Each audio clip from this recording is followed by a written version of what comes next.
Okay, so it's the next day. I've got my completed set of drop targets that I've taken off.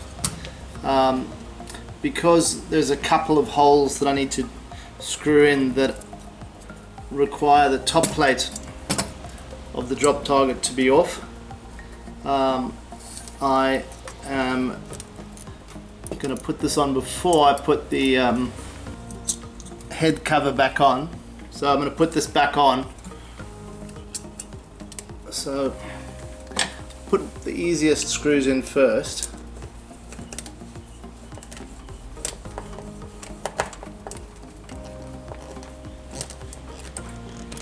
Okay.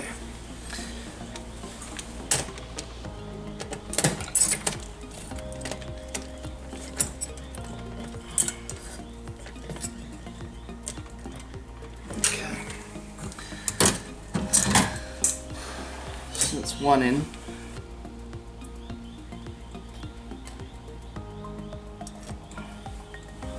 Okay.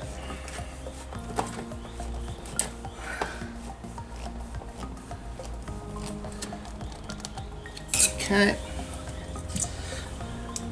So there's a total of 6 screws, 2 on the inside and then 1 on each of the corners. So we just go and gently feed these ones in.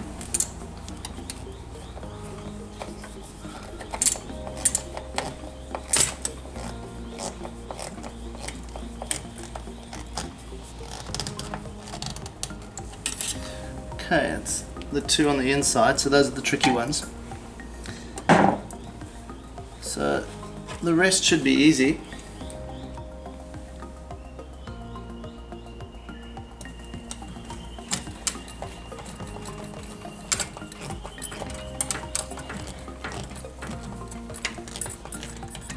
Okay. 2 down the bottom. The 1 down the bottom is tricky behind the coil because it's behind all the wires.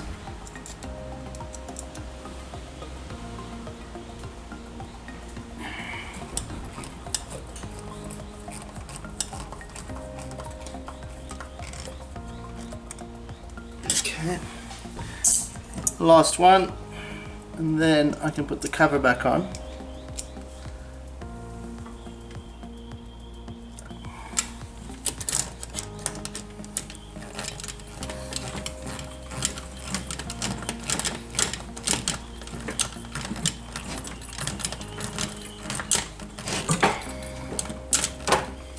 Okay, so you'll see I still haven't tightened these, but I've got the drop targets now in their reset position, and you want to get your little reset arms to be parallel to one another, and then let's get the top cover is to have this reset bar correctly configured. Now I'll get the Allen key and tighten those up now. Okay, so now that when the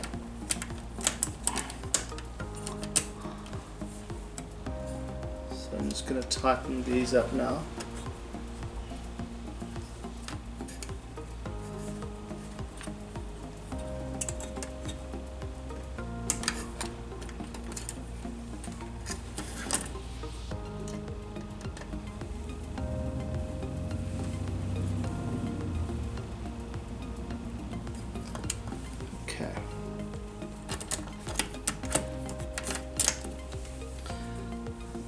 Let's just get that in position, tighten in the Allen key.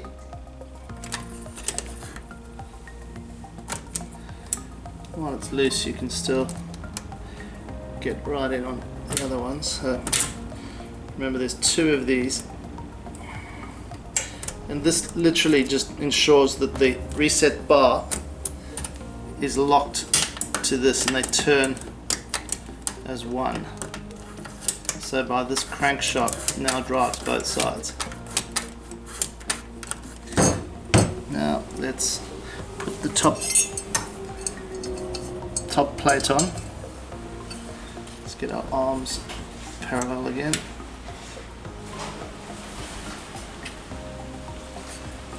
This plate goes over.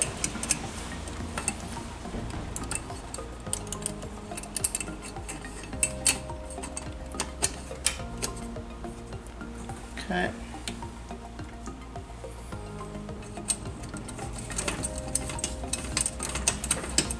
Just making sure that those plates are still lined up with those little grooves at the front.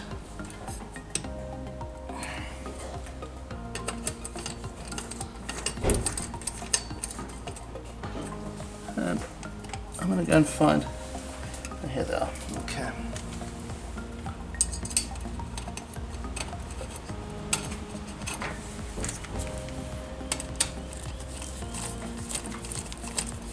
Okay.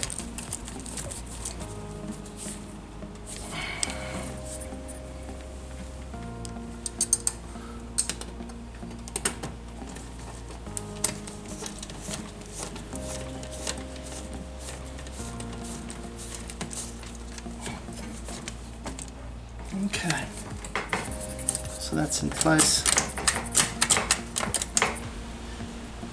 So now the plate's on, I need to do the crimping on the wire so that this Nolex plug can just be plugged in and unplugged for ease of service. So that's going to be the female side that's going to go in there, so you need to get 2 female connectors. So the crimp's on, the coil's on there, so now if I ever need to service this again, it's just a matter of unplugging that and putting it back, as simple as that, and it's a nice secure Molex plug. This is now in place, the reset bar has been nicely secured. I just need to now go and do the switches that are at the back, so let's get onto that. Okay, so we've got to just secure these 5 switches and this last switch here. So I'm just going to, I've had a look at all of these. These look like they're in pretty okay shape. So I'm just going to reinstall those. This one I need to have a look at. This one I'm probably going to put the capacitor back on. The capacitor's been removed from this one. And I'm going to check this diode as well. The switch seems to be a little bit faulty. So I'm going to have a look at that. Test that out. So this one, which is the like a non-active slingshot, that is once all of the drop targets are down, there's a certain mode where you can hit to get a certain sort of trigger certain events, and this one is the switch is a little bit damaged, so I'm going to do a bit of work on that one to fix that one up. Also the capacitor's gone. I'm going to put that on. This one's going to need, any fast acting switch, you really should have a little mini capacitor on, which helps it register. So I'm going to start by just putting these in.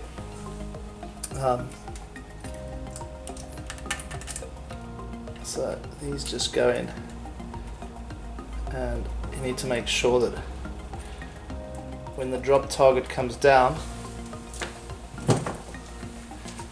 that it's in the middle of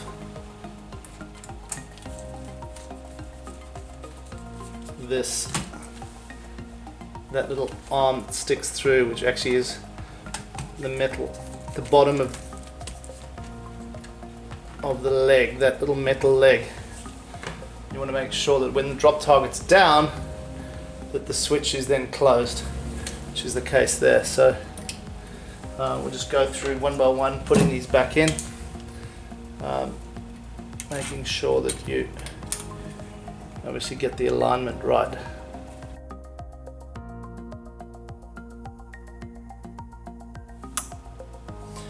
Okay, so I'm going to add a capacitor onto this passive slingshot switch, which needs to react pretty quickly.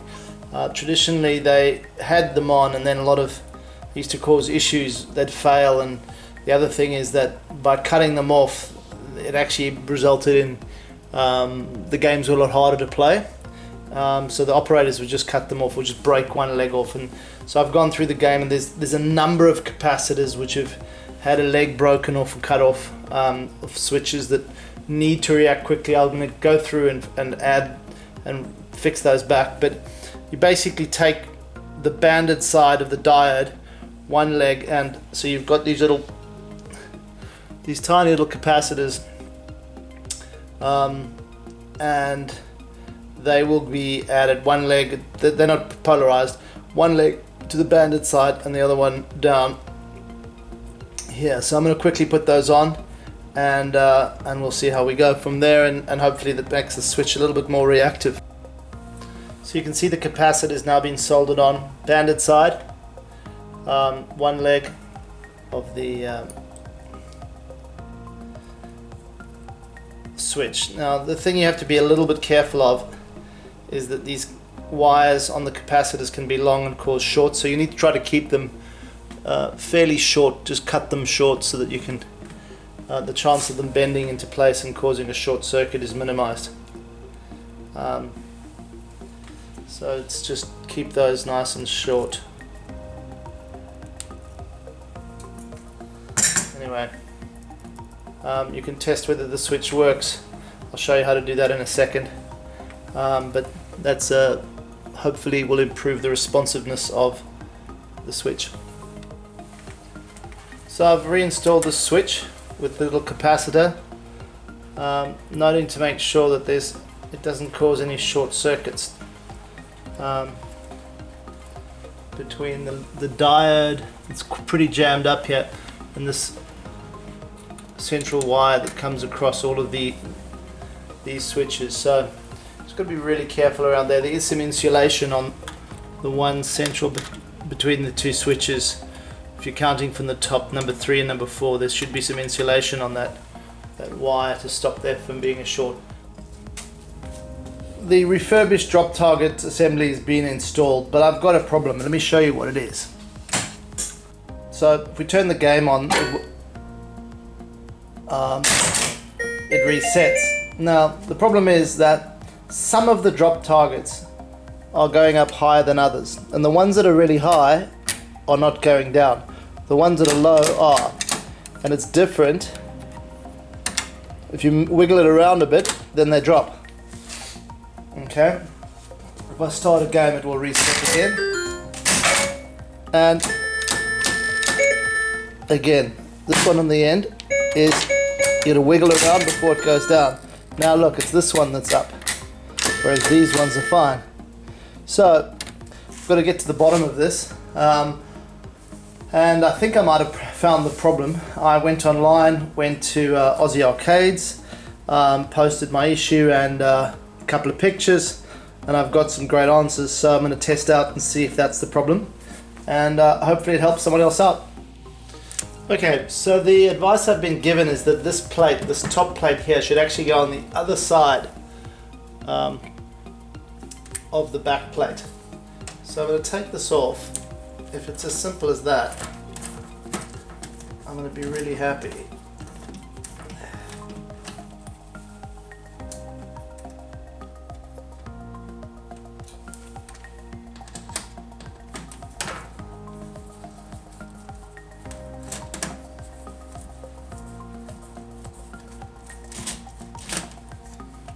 So we have to take off this to get this over. We're going to have to take off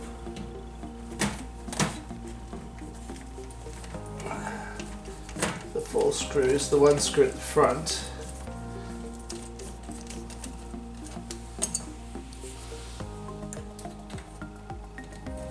Last one.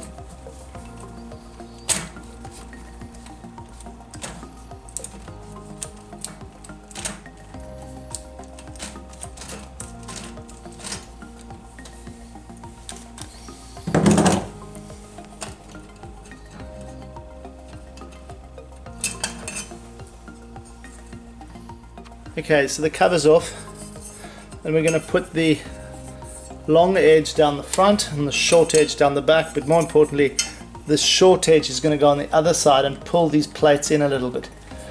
So before we do that, we've got to just put slide this back in, put the reset bar in, put it over the back, and line each of the reset arms up with each of the slots down the front.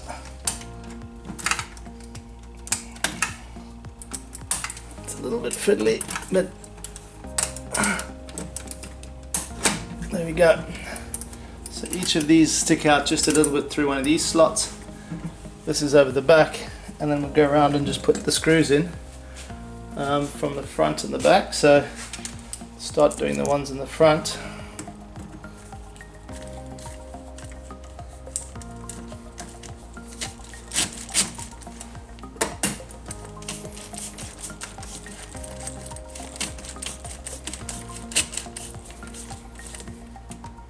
One.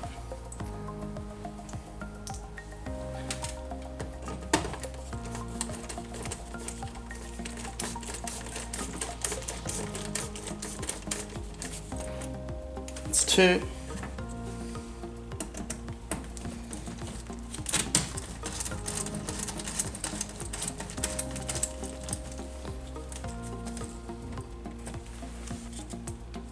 And the last one.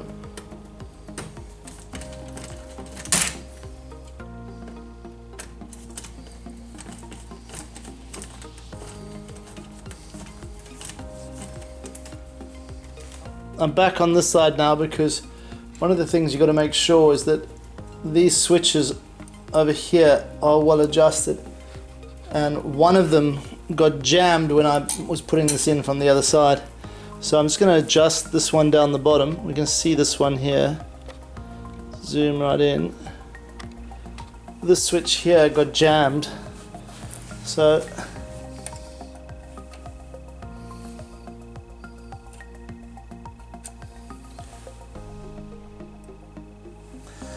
when I turn the game on, that when the drop switch drops down, it completes that switch there. But when it goes up, that switch is open. I'm going to check each of those is the case. Okay, so the game is on, and the way that the switch tests work in the old Bally and Stern machines is you go the little switch in the coin door, you hit it, I think it's 5 times, and then you get into the switch hit, and whenever you trigger a switch, you'll see that switch number appears on all 4 of the displays. So this is switch 1, switch 2, switch 3, switch 4, and switch 5. So now what we want to do is that if each of these drop targets come down, it triggers it. So there's switch test 1, and then we push up. There's switch test 2, we push up. Switch test 3, that's good. Switch test 4, whoops, and switch test 5. So those switches all seem to be working. So what I'm going to do now is put the game down, and let's see if putting this bracket on the back side actually works rather than the front side. So the drop targets are down. If we test them, they're all nice and consistent. Look at that.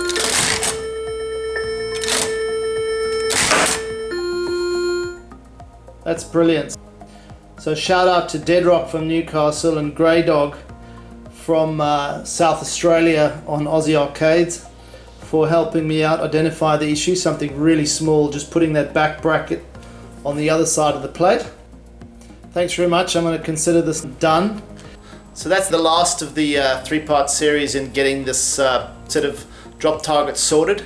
If you like the video, you can subscribe, you can click like, you can click on the little bell, and I will be working continuously on these games and a couple of others as I'm fumbling my way through. If I can do this, hopefully a couple of people get more confidence to have a crack themselves, because it really is not that hard.